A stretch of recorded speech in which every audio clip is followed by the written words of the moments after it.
Assalamualaikum warahmatullahi wabarakatuh. Semangat pagi, salam sejahtera untuk kita sekalian.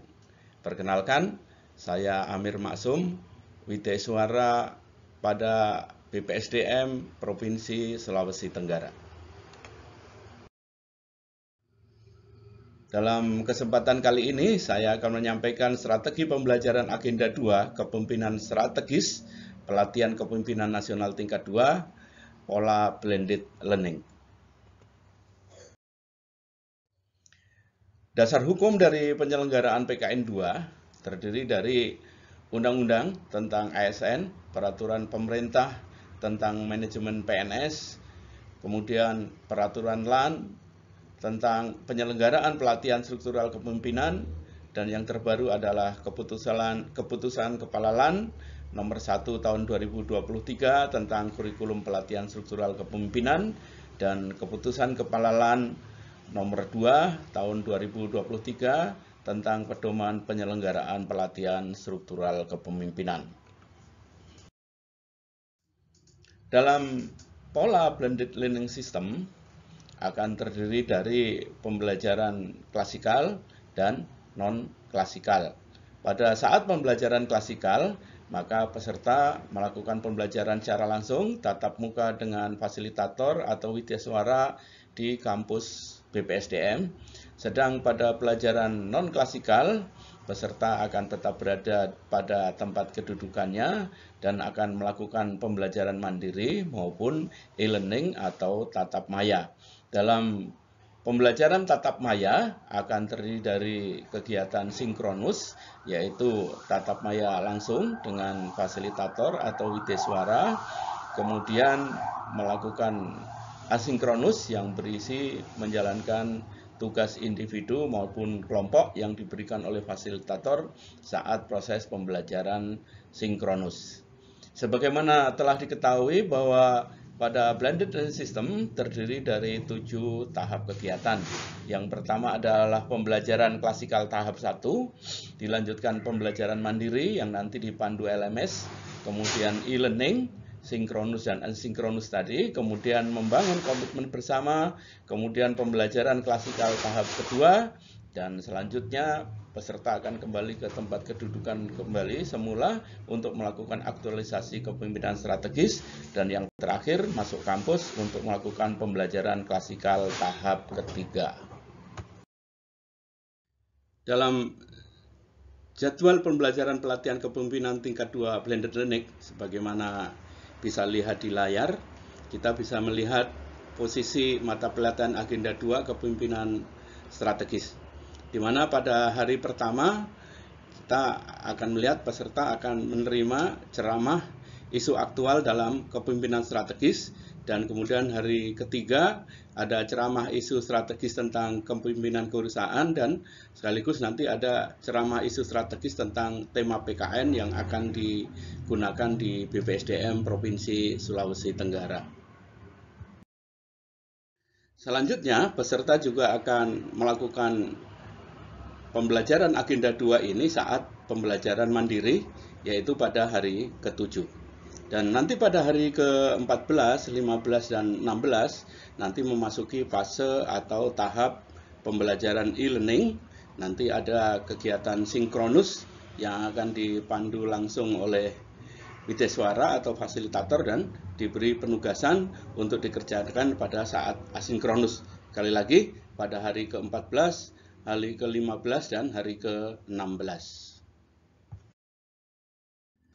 Pada saat memasuki tahap kelima yang disebut dengan tahap klasikal tahap kedua, nanti peserta juga akan belajar lagi Agenda 2 penajaman, karena ini tidak lama, hanya 2 JP. Di sini nanti peserta akan bertemu langsung dengan fasilitator atau widyaswara untuk melakukan pembulatan-pembulatan dan penajaman-penajaman tentang Agenda 2 kepemimpinan strategis ini.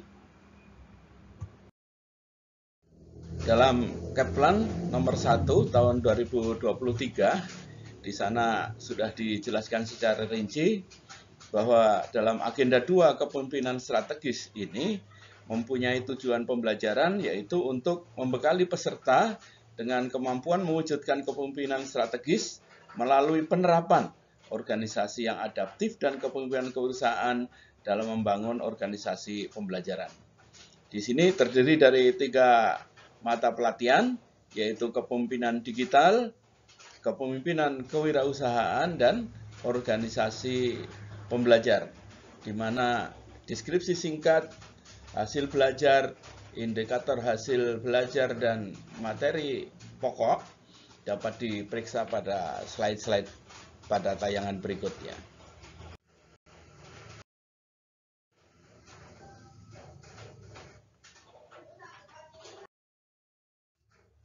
Untuk mengontrol aktivitas peserta dalam pembelajaran mandiri, maka peserta diberi tugas untuk membuat IC yang nantinya akan merupakan bagian dari penilaian penugasan individu dengan struktur IC dan struktur evaluasi yang dapat dilihat di layar. Adapun rencana pembelajaran MAPEL agenda 2 pada saat e-learning, tentu ada di sini sinkronus dan asinkronus.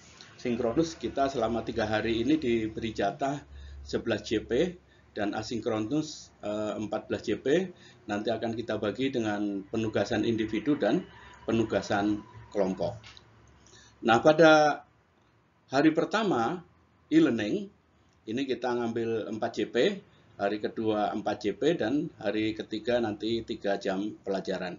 Pada hari pertama kita akan lakukan perkenalan dan membangun hubungan antar peserta, menggali pemahaman hasil pembelajaran mandiri dan self-learning, kemudian overview agenda 2, kemudian lanjut overview MAPEL organisasi pembelajaran, serta penjelasan penugasan asinkronus hari ke-14 dan tugas individu dan kelompok. Sedang hari kedua yang terdiri dari 4 JP, kita akan lakukan dengan mengisi sharing hasil tugas subkelompok dan umpan balik, kemudian overview MAPEL kepemimpinan digital, kemudian sharing tugas individu, tokoh inspiratif oleh peserta terpilih, dan feedback dari seluruh peserta, kemudian penjelasan penugasan asinkronus hari ke-15. Pada hari terakhir e-learning di agenda 2 ini, kita juga akan isi dengan sharing hasil penugasan kelompok dan feedback, dan overview MAPEL kepemimpinan kewirausahaan, sharing hasil perbaikan IC dari peserta terpilih, kemudian pembulatan dan penguatan agenda 2, serta penjelasan penugasan asinkronus pada hari ke-16. Adapun metode yang akan kita lakukan, ya, ada ceramah interaktif, ada brainstorming, ada disco, dan nanti juga ada ice break. Dan tentu strategi pembelajaran kita mengacu pada close task off agar kelas tetap dinamis dan efektivitas pembelajaran dapat terus terjaga. Adapun tugas individu dan kelompok pada asinkronus e-learning yang terdiri dari 14 JP itu, kita akan bagi untuk tugas individu ada 8 JP dan untuk tugas kelompok ada 6 JP, jadi total ada 14. Pada hari pertama atau hari ke-14 pelatihan, penugas individunya ini akan terdiri dari mereka, kita minta untuk lebih memperdalam lagi internalisasi tentang agenda 2 dengan membrowsing tokoh informasi organisasi inspiratif yang banyak ya di internet seperti YouTube dan lain sebagainya. Kemudian membahas atau dalam hal ini adalah mengambil hikmah atau lesson learn dari tokoh tersebut dari aspek 3 MAPEL kepemimpinan strategis. Kemudian ulasan dalam 1 atau 2 halaman dan diupload di LMS hari ke-14. Ini tentu sekali lagi memperkuat internalisasi MAPEL ketiga ini, bagaimanakah praktek sehari-hari dalam memimpin strategis ini. Kemudian dalam penugasan kelompok atau group activity yang 3 JP, kita harapkan nanti akan terjadi, kelompok kita akan terdiri dari 15 orang yang nanti akan dibagi ke 3 subkelompok, jadi masing-masing 5 orang. Jadi sebelum terpecah menjadi 3 subkelompok, maka mereka kita minta untuk diskusi kelompok untuk menetapkan isu prioritas dari isu-isu dalam tugas isai peserta ya, anggota kelompok. Tadi kita ingatkan bahwa saat pembelajaran mandiri mereka telah membuat isai, dan kalau itu kemudian ada 15 isu-isu dari anggota ya. Kemudian kita minta untuk mendiskusikan mana isu yang prioritas untuk dibahas lebih lanjut gitu ya. Kemudian kelompok dibagi ke 3 subkelompok. Kemudian masing-masing 3 subkelompok itu menganalisis dan merumuskan solusi dari isu prioritas terpilih masing-masing dari perspektif salah satu dari 3 mapel agenda yang berbeda. Jadi satu kelompok nanti membahas tentang digital leadership, yang kedua tentang entrepreneurial leadership, dan yang ketiga dari sisi organization learning organization ya. Kemudian penugasan diupload di LMS juga pada hari ke-14 itu.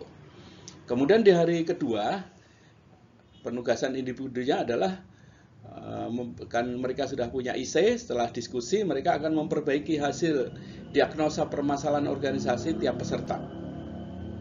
Nah, kemudian mereka menganalisisnya juga dari aspek mapel kepemimpinan strategis, kemudian penugasan diupload di LMS pada hari ke-15. Sedang pada hari kedua ini atau hari ke-15, tugas kelompoknya adalah kita minta untuk melakukan diskusi untuk menyatukan hasil diskusi subkelompok dari aspek agenda kepemimpinan strategis. Nah, kita lihat bagaimana keterkaitan antar mapel mungkin dalam menghadapi situasi yang sangat urgen, mendesak atau gawat begitu, maka tiga-tiganya dari persoalan itu bisa diselesaikan secara bersamaan. Dia harus dari sisi kepemimpinan kewirausahaan dengan mendayagunakan organisasi pembelajaran dan menggunakan inovasi berupa digital, teknologi digital. Ya. Silahkan nanti mereka akan membahas itu. Kemudian penugasan diupload di LMS pada hari ke-15. Dan pada hari ketiga tidak ada tugas kelompok lagi.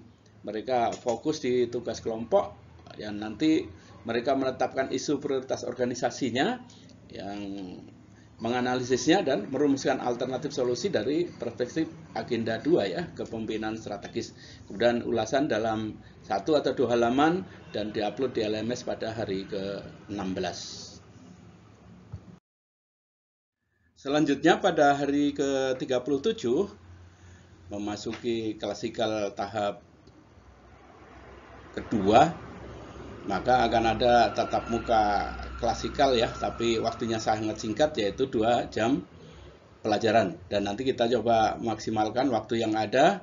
Kita akan isi dengan membina suasana, ice breaking kalau diperlukan. Kemudian knowledge sharing agenda 2, kepemimpinan strategis.